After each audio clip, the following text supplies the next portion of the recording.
Salam sahabat doa Kekuatanku Channel. Jumpa lagi bersama dengan kami dalam doa dan permenungan kita pada hari ini, Sabtu 23 September 2023. Doa kita pada hari ini akan bersama Suster Maria Oliva PRR. Renungan akan dibawakan oleh Suster Maria Virginia PRR. Mari kita mempersiapkan hati dan batin kita untuk mengundang kehadiran Roh Kudus dalam lagu. Roh Tuhan memenuhi dunia. Haleluya, haleluya. Ia merangkul segala sesuatu. Ia memahami segala tutur bahasa. Roh Tuhan memenuhi dunia. Haleluya, haleluya. Allah bangkit, lalu tercerai-berailah musuhnya, dan yang membencinya berlari dari hadapan wajahnya. Roh Tuhan memenuhi dunia. Haleluya, haleluya. Kemuliaan kepada Bapa dan Putra, pujian bagi Roh yang kudus. Roh Tuhan memenuhi dunia. Haleluya, haleluya.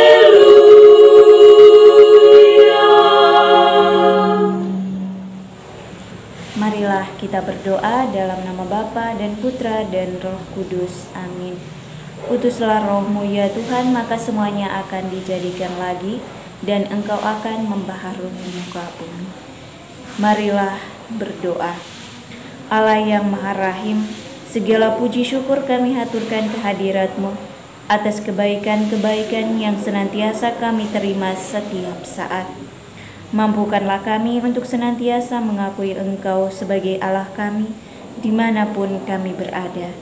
Dikau Tuhan kami puji kini dan sepanjang masa. Amin. Mari kita siapkan diri untuk mendengarkan sabda Tuhan. Sabda Tuhan pada hari ini diambil dari Injil Lukas bab 8 ayat 4 sampai 15. Perumpamaan tentang seorang penabur. Ketika orang banyak berbondong-bondong datang, yaitu orang-orang yang dari kota ke kota, menggabungkan diri pada Yesus, berkatalah ia dalam suatu perumpamaan. Adalah seorang penabur keluar untuk menaburkan benihnya. Pada waktu ia menabur, sebagian benih itu jatuh di pinggir jalan, lalu diinjak orang, dan burung-burung di udara memakannya sampai habis. Sebagian jatuh di tanah yang berbatu-batu, dan setelah tumbuh ia menjadi kering karena tidak mendapat air. Sebagian lagi jatuh di tengah semak duri, dan semak itu tumbuh bersama-sama dan menghimpitnya sampai mati.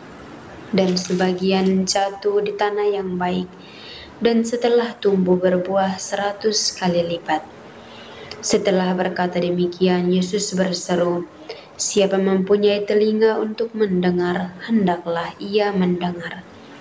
Murid-muridnya bertanya kepadanya, "Apa maksud perumpamaan itu?" Lalu ia menjawab, Kepadamu diberi karunia untuk mengetahui rahasia kerajaan Allah, tetapi kepada orang-orang lain hal itu diberitakan dalam perumpamaan, supaya sekalipun memandang mereka tidak melihat, dan sekalipun mendengar mereka tidak mengerti. Inilah arti perumpamaan itu. Benih itu ialah firman Allah. Yang jatuh di pinggir jalan itu ialah orang yang telah mendengarnya. Kemudian datanglah iblis lalu mengambil firman itu dari dalam hati mereka, supaya mereka jangan percaya dan diselamatkan. Yang jatuh di tanah yang berbatu-batu itu ialah orang yang setelah mendengar firman itu menerimanya dengan gembira, tetapi mereka itu tidak berakar. Mereka percaya sebentar saja, dan dalam masa pencobaan mereka murtad.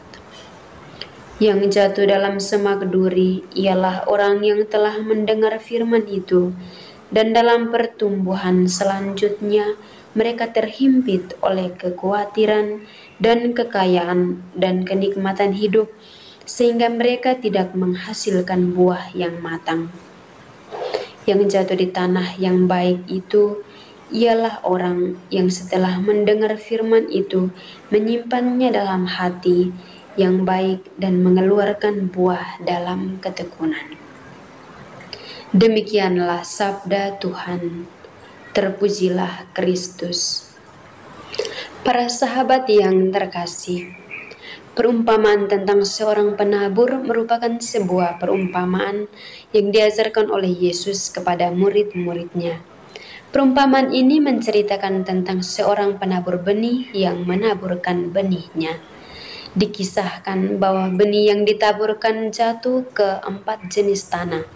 Sebagian benih jatuh di pinggir jalan, namun benih di pinggir jalan itu diinjak orang dan dimakan habis oleh burung. Sebagian benih lagi jatuh di tanah yang berbatu-batu, di mana benih di tanah yang berbatu-batu itu bertumbuh dengan cepat, tetapi segera layu dan kering karena tidak berakar dan tidak mendapat air. Sebagian benih jatuh di tengah semak duri, tetapi benih yang bertumbuh di tengah semak duri terhimpit hingga mati dan tidak berbuah. Sebagian benih lagi jatuh di tanah yang baik, lalu berbuah, ada yang 100 kali lipat, ada yang 60 kali lipat, ada yang 30 kali lipat. Yesus sendirilah yang mengajarkan tentang perumpamaan ini kepada murid-muridnya saja, di mana maksud dari seorang penabur yang menaburkan benih adalah orang yang menaburkan firman Tuhan. Dan benih yang jatuh ke tanah adalah firman yang masuk ke hati manusia.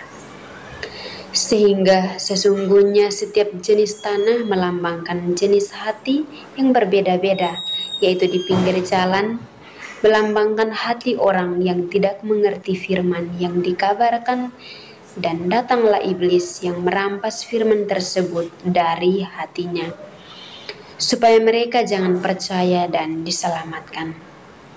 Di tanah yang berbatu-batu melambangkan hati orang yang mendengar firman tersebut dan menerimanya, namun ia tidak tahan pencobaan, dan dalam masa pencobaan ia murtad.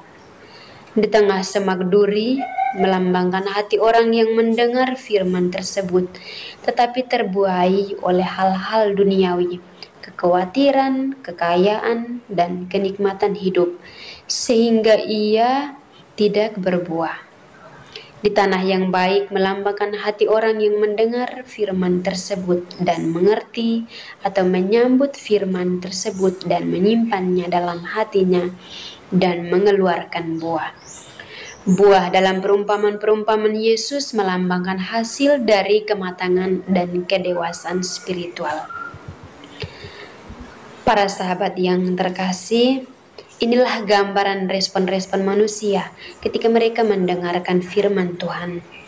Pastinya Tuhan mengharapkan hati kita dapat seperti tanah yang baik, yang dapat mengerti, menyambut, menyimpan firman-Nya di dalam hati kita, dan akhirnya dapat berbuah di dalam keseharian hidup kita. Lalu bagaimana sesungguhnya dengan keadaan hati kita sekarang ini? Apakah betul-betul kita sudah memiliki hati yang baik ketika firman itu ditaburkan, atau justru sebaliknya? Marilah kita mulai saat ini belajar bersama-sama untuk mengatakan yang sejujurnya, sehingga dapat mengevaluasi kualitas diri kita. Karena dialah Allah yang Maha Tahu, sekaligus yang melihat hati dan mau mengampuni semua dosa ketika kita jujur mengakui segala dosa kita di hadapannya dan berbalik ke jalan yang benar. Dan biarlah kita terus memiliki hati yang mau dibentuk oleh Tuhan seturut dengan caranya, waktunya, dan kehendaknya. Amin. Setelah kita mendengar dan merenungkan sabda Tuhan, marilah kita menyampaikan doa-doa permohonan kita kepada Allah. Bagi orang-orang yang sedang menghadapi persoalan dalam hidup, terutama karena kehilangan pekerjaan, semoga mereka tetap berjuang dan terus berharap pada Tuhan dalam situasi saat ini. Marilah kita mohon, kabulkanlah doa kami ya Tuhan. Bagi pemimpin negara kita, semoga para pemimpin dan para pejabat lainnya memimpin negara kita ini dengan bijaksana, adil, dan jujur. Marilah kita mohon, kabulkanlah doa kami ya Tuhan. Bagi diri kita masing-masing, semoga kita terus mewartakan kebaikan-kebaikan Tuhan tanpa takut dan ragu. Marilah kita mohon, kabulkanlah doa kami ya Tuhan. Mari kita menyampaikan doa-doa permohonan kita secara pribadi. Marilah kita mohon, kabulkanlah doa kami ya Tuhan. Kita satukan semua doa-doa kita dengan doa yang diajarkan oleh Kristus kepada kita. Bapa kami yang ada di surga, dimuliakanlah namamu. Datanglah kerajaan-Mu, jadilah kehendak-Mu di atas bumi seperti di dalam surga. Berilah kami rezeki pada hari ini dan ampunilah kesalahan kami, seperti kami pun mengampuni yang bersalah kepada kami. Dan janganlah masukkan kami ke dalam pencobaan, tetapi bebaskanlah kami dari yang jahat. Amin. Salam Maria, penuh rahmat, Tuhan sertamu. Terpujilah engkau di antara wanita, dan terpujilah buah tubuhmu Yesus. Santa Maria, Bunda Allah, doakanlah kami yang berdosa ini, sekarang dan waktu kami mati. Amin. Kemuliaan kepada Bapa dan Putra dan Roh Kudus, seperti pada permulaan, sekarang, selalu, dan sepanjang segala abad. Amin. Yesus Kristus, anak Allah yang hidup terang dunia, aku sembah sujud kepadamu. Untuk engkau aku hidup, untuk engkau aku mati. Yesus Kristus, anak Allah yang hidup terang dunia, aku sembah sujud kepadamu. Untuk engkau aku hidup, untuk engkau aku mati. Yesus Kristus, anak Allah yang hidup terang dunia, aku sembah sujud kepadamu. Untuk engkau aku hidup, untuk engkau aku mati. Santa Maria Reina Rosari, doakanlah kami. Santo Yosef, doakanlah kami. Santo Gabriel, doakanlah kami. Santo-santa pelindung kita masing-masing, doakanlah kami. Terpujilah kiranya Yesus Kristus sampai selama-lamanya. Amin. Mari kita mohon berkat dari tangan imam kita yang diurapi.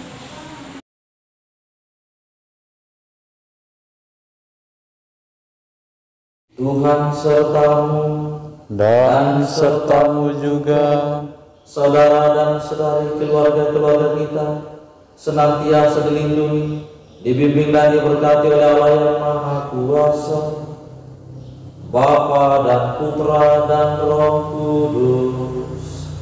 Amin. Terima kasih Bapak Ibu para sahabat untuk kebersamaan kita pada hari ini. Jumpa lagi bersama dengan kami dalam doa dan permenungan kita di hari selanjutnya. Kami akan selalu hadir untuk menyapa setiap hati.